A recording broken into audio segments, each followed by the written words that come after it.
SMT Nation, we are back. Nation, huge news out of T-Mobile. They're making some pretty, I call it, I don't know, maybe wholesale moves. I mean, they're really positioning themselves to try to create some serious efficiency with their 5G network. Anyways, let me tell you guys about what's going on, what we currently know, and what we are expecting here in short order. Link for the original article from Linda Hardesty. This is a fierce article. Link for that provided in the description. Ways to support us can be found there as well. Please do like and share this video.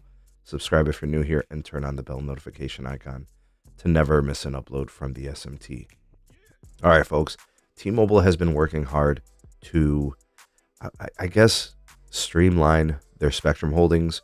They have been positioning themselves and making transactions to basically go all in on two segments of frequencies.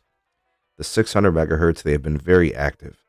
They have acquired more spectrum from companies that have held the licenses. You know, Comcast comes to mind. Columbia Capital comes to mind. So they've been able to kind of make some moves happen. So they've been able to get more of that 600. That low band, really important for calling, really important for reach of the network and indoor propagation. So doing that made a lot of sense. So getting larger swaths of it, making it more consistent, uniform, and higher capacity, good thing. They also, T-Mobile's doing the same thing with the 2.5 gigahertz. That is their capacity layer. It is the most important element of their network as a 5G capacity piece. And they have been trying to acquire more and more of those licenses as well. And they've been very active in doing so. So now we see that they have been positioning themselves to make more deals happen. All right, so all indications, according to FCC filings, T-Mobile has been putting in some pending transactions. Okay, so what we're seeing is deals with mmWave, a company we've talked about here on the channel before, in which T-Mobile looks to be doing some sort of, I don't know, we'll call them trades and swaps, by assigning their DoD license, which you guys know about the 3.45 gigahertz in the N77 channel. That's something that AT&T is very, very big on. Dish has those holdings as well. N77 as a whole, T-Mobile hasn't even built yet. And it looks to me, based on this filing, and I was looking at it here, you can find it within the pending application through the FCC. And what I'm seeing is T-Mobile's basically using the 3.45 for leverage and trades to get more of the 2.5. The 2.5 is really important to them. They already have so much of it. They want more of it, and more of it in more places to make their network more uniform. So we've seen, I'm looking at the mmWave holdings of the 2.5. I'm seeing places in Alaska. I'm seeing places in Idaho, Lincoln, Nebraska. I'm just looking through some of the locations. Lubbock, Texas. These aren't major cities in any level. I mean, some of them are pretty small. Lake City, Florida. But I do see some bigger towns, right? Des Moines, Iowa, and stuff like that. But for the most part, we're seeing trading potentially as kind of the focus of what T-Mobile is doing with their DoD. So it appears that they were never really interested in building out N77 via the DoD, which tells me that it was always just an asset that they weren't going to deploy. They were going to use it strategically. And if you look at where they hold the DoD, it's not national.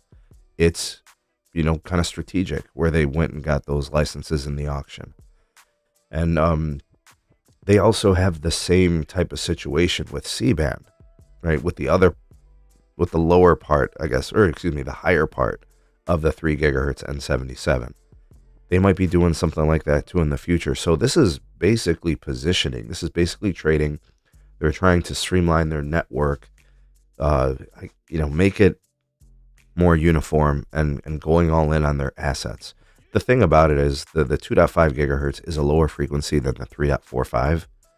So it's more meaningful for them in terms of reach, propagation, stuff like that. They view it that way as a better asset. Do I believe it's a better asset? For T-Mobile, it most definitely is. In general, it really doesn't matter all that much, right? These tower grids are getting tighter and tighter all the time.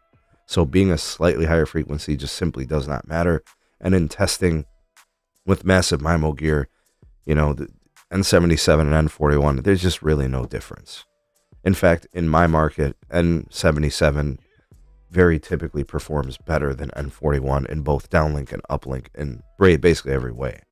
So it really doesn't matter. But what T-Mobile's doing here, again, they're streamlining their network. They're making the moves to make it more uniform. They're making their network and the way it's configured better. So I applaud them, and I think this is a good idea.